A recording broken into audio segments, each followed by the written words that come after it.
खबरें तफसील से। कोरोना के बढ़ते मामलों के बीच मरकजी हुकूमत ने भी फिर से रियासतों को अलर्ट जारी किया है। मरकज ने रियासतों को एहतियात बरतने की सलाह दी है और साथ ही 31 मार्च तक कोरोना गाइडलाइंस पर अमलावरी जरूरी करार दिया गया है। बताते चले कि मुल्क में एक बार फिर कोरोना अपने पैर पसार रहा है। मुल्क में कोरोना के 16,488 नए मामले रोशनी में आए हैं। गुज़िश्ता 24 घंटों में कोरोना से 113 लोगों की मौत हुई है, जबकि इसी अरसे में 12,771 लोगों ने कोरोना को मात दी है। जारी करदा एदादोशुमार के मुताबिक मुल्क में कोरोना के 1,59,590 मामले एक्टिव हैं। कोरोना के खिलाफ मुल्क में टीकाकारी मुहिम भी जारी है। अब तक 1,45,45,547 लोगों को कोरोना का टीका लगाया जा चुका है।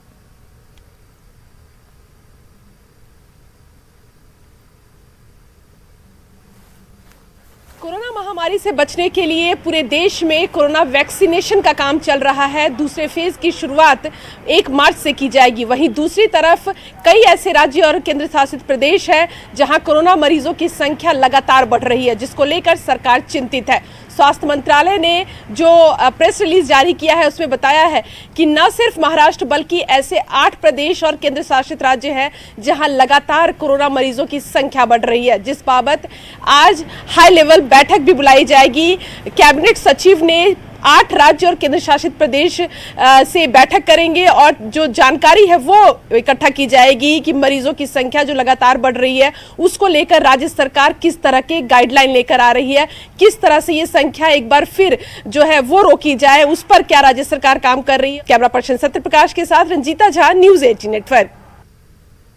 तमिलनाडु के तूतुकुड़ी में कांग्रेस लीडर राहुल गांधी ने अपने खिताब में कहा कि हिंदुस्तान की जमहूरियत की रूह को आरएसएस ने कुचल कर रख दिया है। आरएसएस ने जमहूरियत के बैलेंस को हिला दिया है और मरकजी हुकूमत आरएसएस की इस मनमानी में साथ साथ है।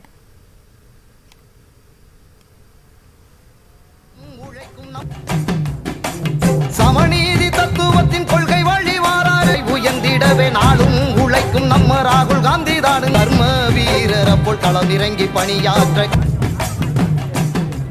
அழகிரிதான் கொண்டாடும் நல்லவர் காந்திதானுங்க. A nation is a balance between its institutions. If that balance is disturbed, the nation is disturbed. That is the central idea. What are the institutions that make up the Indian nation?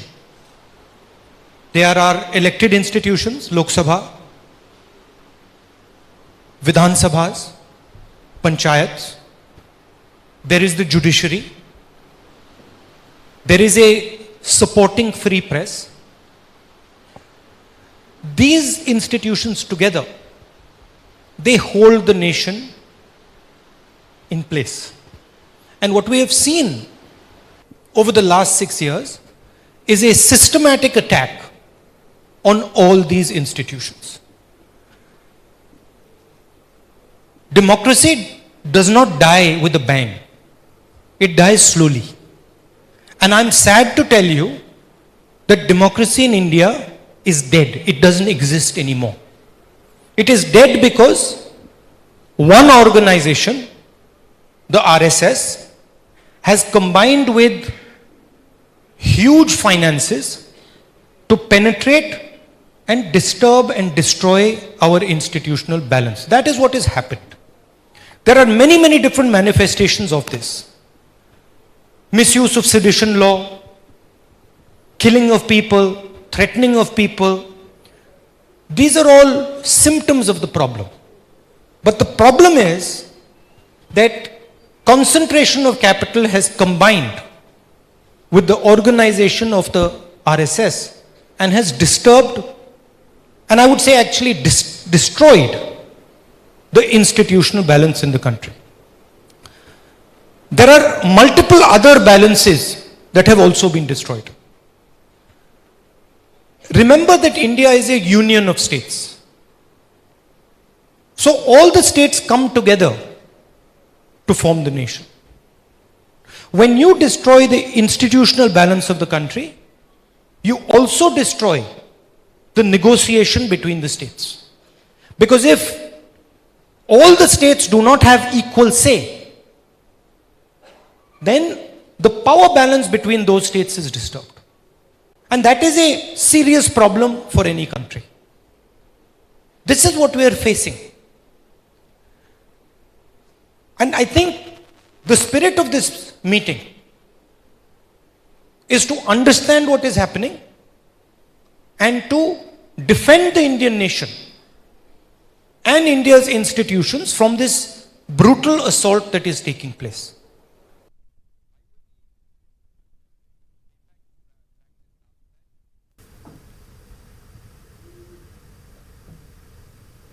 मगरबी बंगाल इंतखाबात के ऐलान के बाद ममता के बयान पर मरकजी वजीर मुख्तार अब्बास नकवी ने ममता को निशाना बनाया और कहा कि ममता बनर्जी का रोना आम बात है। ममता बनर्जी अपनी विदाई पर तकलीफ महसूस कर रही हैं। अब्बास नकवी साहब, सर जिस तरह से ममता बनर्जी ने जो चुनाव की तारीख का ऐलान हुआ है उस पर सवाल खड़ा किया है, उसको कैसे देखते हैं आप? देखो, जो सुबह है इतनी दुख वाली, तो रात का आलम क्या होगा। जब चुनाव की घोषणा से पहले हार का हाहाकार इतना दिखाई पड़ रहा है, तो चुनाव के रिजल्ट के बाद क्या होगा। और दूसरी चीज़ ये कि अब अगर चरणों में उनकी विदाई हो रही है तो ये तो उनको खुश होना चाहिए। एक झटके में विदाई हो जाती तो और उनको दुख होता, एक चीज़।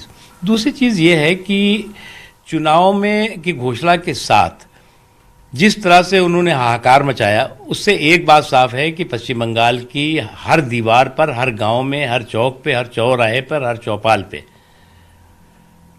पश्चिम बंगाल में परिवर्तन की इबारत बहुत साफ तरीके से लिख चुकी है। सर देखा जाए तो जिस तरह से टीएमसी लगातार वंदे मातरम और जय श्री राम को लेकर विरोध जता रही है, उसको कैसे देखते हैं आप? देखो, घुसपैठियों से नरमी और जय श्री राम पे गर्मी, ये जो है वो तृणमूल कांग्रेस और ममता जी की फितरत बन गई है और इस फितरत का हिसाब किताब सूद ब्याज के साथ पश्चिम बंगाल की जनता उनसे कर लेगी। कैमरा पर्सन योगेंद्र सिंह के साथ राजीव तिवारी, न्यूज 18 दिल्ली।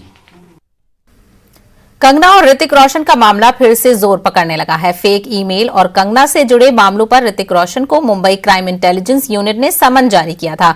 आज ऋतिक रोशन से इस मामले में पूछताछ हो रही है।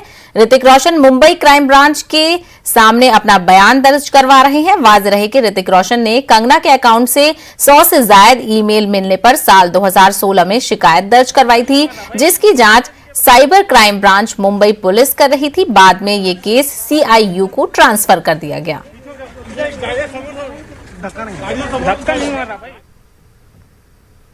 ज़राई कवानीन के खिलाफ किसानों का एहतजाज लगातार जारी है। हुकूमत की तवज्जो हासिल करने के लिए किसान हर मुमकिन कोशिश कर रहे हैं। हरियाणा के जिंद में तकरीबन 2 महीने से टोल प्लाजा पर डटे किसानों ने पीएम नरेंद्र मोदी को खून से खत लिखकर भेजा है। इन किसानों ने इंजेक्शन से खून निकालकर पीएम को खत लिखा है। खून से लिखे खत के जरिए किसानों ने पीएम से काले कवानीन को वापस लेने का मुतालबा किया है। वहीं हुकूमत से एमएसपी पर कानून बनाने की मांग की है।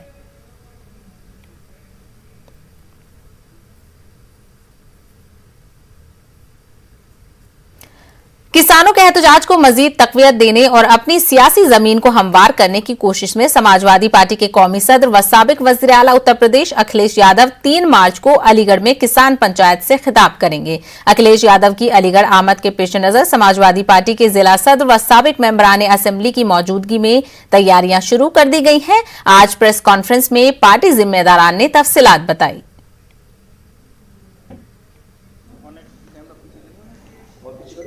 प्रेस बुलाई गई थी कि किसानों के लिए जो समस्याएं हैं, समाजवादी पार्टी जब से किसानों ने दिल्ली में आंदोलन शुरू किया है उसी समय से हमारे राष्ट्रीय अध्यक्ष माननीय अखिलेश यादव जी ने किसानों के समर्थन में समाजवादी पार्टी उनके कंधे से कंधा मिला के साथ दे रही है। और उसी के तहत किसान यात्रा, किसान घेरा, समाजवादी घेरा, इस तरह के प्रोग्राम लगातार समाजवादी पार्टी चलाती आ रही है।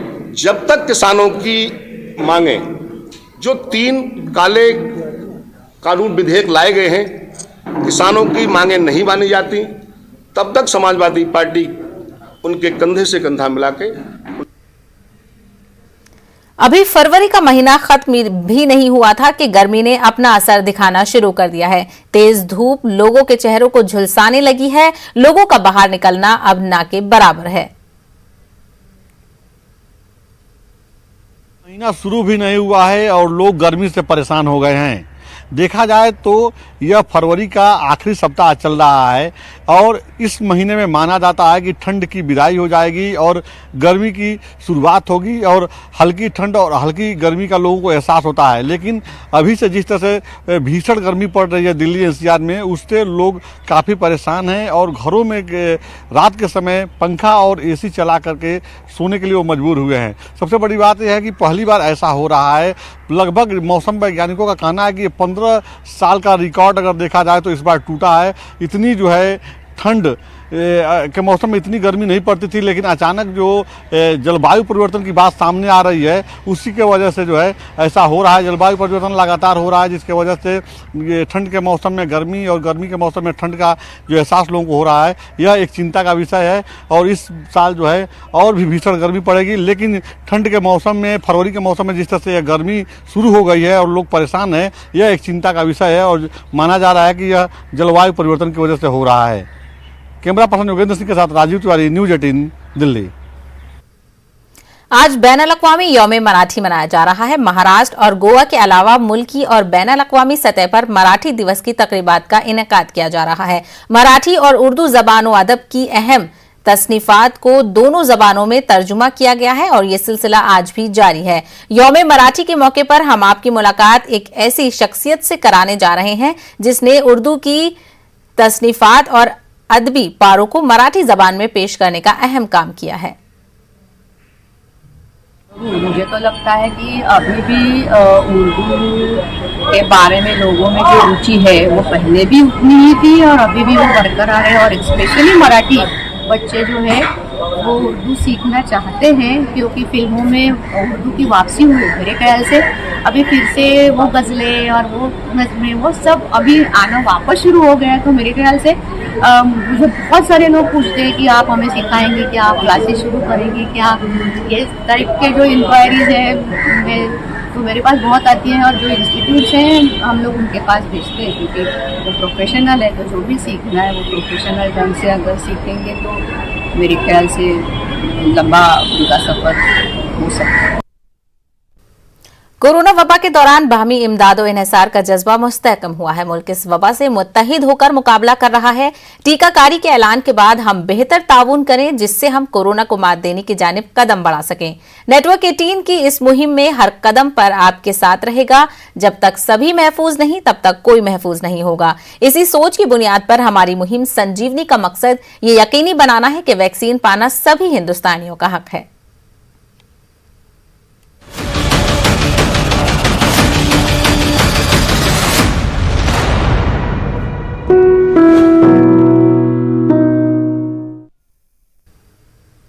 टीवी पर पहली बार आ रहा है एक अनोखा शो। नेटवर्क 18 की एक खास पेशकश बायजूस यंग जीनियस 27 फरवरी को रात 9 बजे न्यूज 18 उर्दू पर मिलिए तिरुवनंतपुरम के रहने वाले olympiad exam expert Siddharth Kumar Gopal से।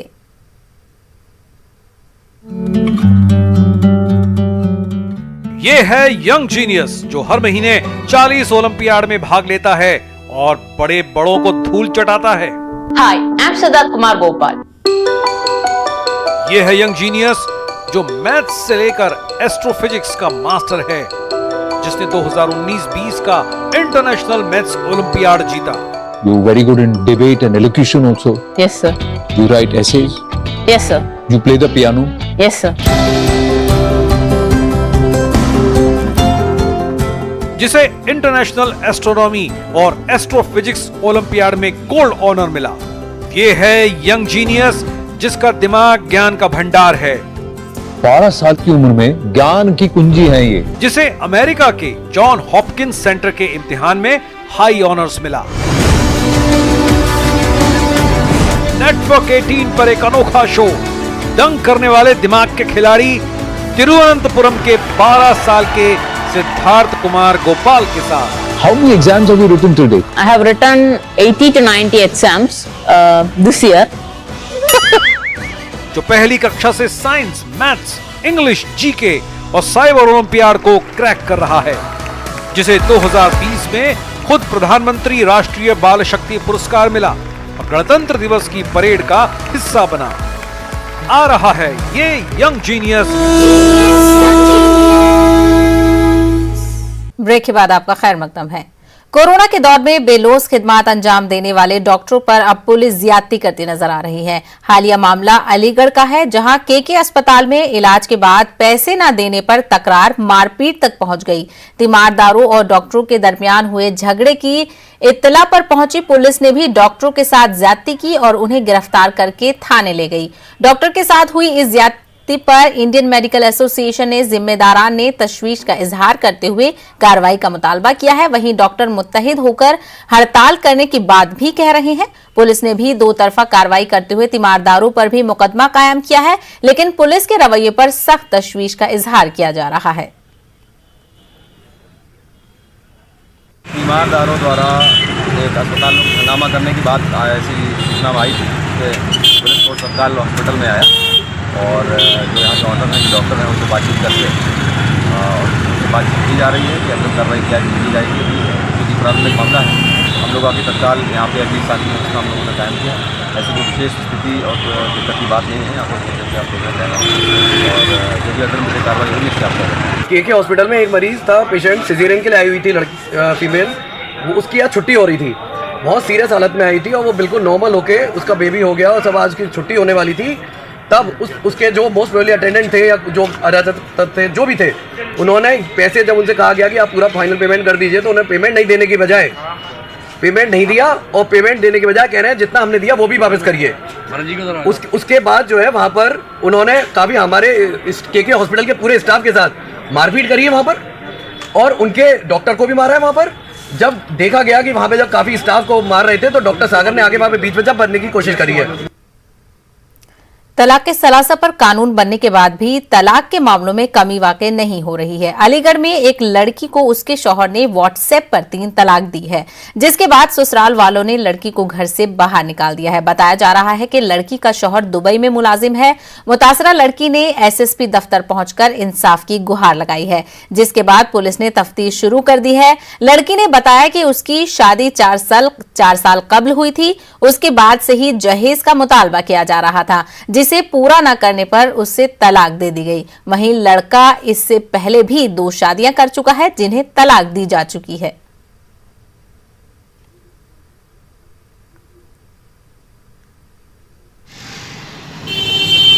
मेरा मामला ये है कि मेरे घर 2 टीचर, मैं पढ़ाती थी स्कूल में डीपीएस में, तो मेरे घर एक दिन रिश्ता लेके मेरी पुरानी स्कूल की टीचर आई जहाँ पे मैं पढ़ाती थी इस लड़के की बहन के साथ, और उसने मुझसे ये कहा कि हमें तुम पसंद हो। तो मेरी मम्मी पापा ने ये कहा कि दुबई वाले लड़के से हम शादी नहीं करेंगे।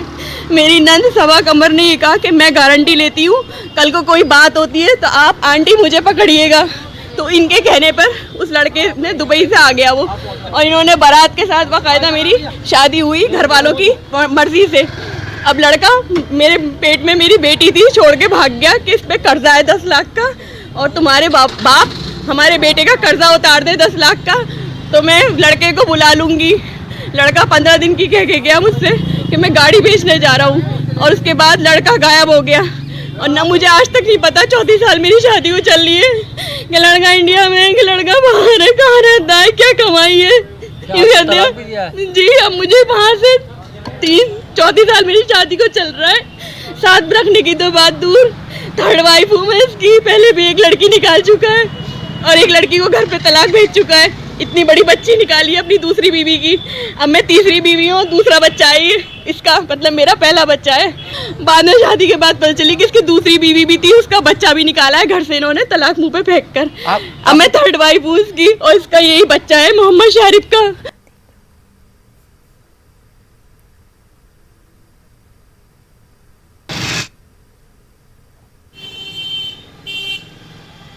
आ जाएगी क्या फायदा, फिर तोड़ोगे बीच में, फिर हटाओ हटे।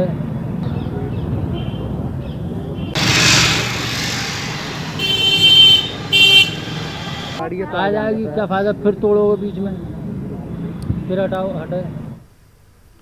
जम्मू कश्मीर में सयाहत के मौके उजागर करने के मकसद से राजस्थान की राजधानी जयपुर में एक शो मुनक्किद किया गया। जम्मू कश्मीर के शोबा सयाहत के जेर एहतमाम रोड शो के तहत ये प्रोग्राम जल महल के करीब मुनक्किद किया गया। जम्मू कश्मीर के रिवायती रक्स से जयपुर आने वाले इन सयाहों को रागिब करने की कोशिश की गई। मानसागर झील के किनारे ये प्रोग्राम मुनक्किद किया गया था।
गुलाबी नगरी जयपुर के अंदर जम्मू कश्मीर के रंग देखने को मिल रहे हैं। आप देख सकते हैं कि जल महल के पाल पर यहाँ पर जम्मू कश्मीर के कलाकार मौजूद हैं और जम्मू कश्मीर पर्यटन यहाँ पर रोड शो करने के लिए पहुंचा है। पीछे जल महल के पाल पे बाकायदा जम्मू कश्मीर के सांस्कृतिक कार्यक्रम पेश करके एक मैसेज देने की कोशिश की जा रही है कि जो कुदरत के खूबसूरत नज़ारे जम्मू कश्मीर में है वो देखने के लिए राजस्थानी पर्यटक आए और जम्मू कश्मीर के पर्यटक राजस्थान का रुख कर रहे हैं। जो जम्मू कश्मीर से टीम आई उनसे बातचीत करने की कोशिश करते हैं। क्या आपका मकसद है? आप यहाँ रोड शो कर रहे हैं। राजस्थान टूरिज्म के लिए एक आइडियल माना जाता है पूरे देश में।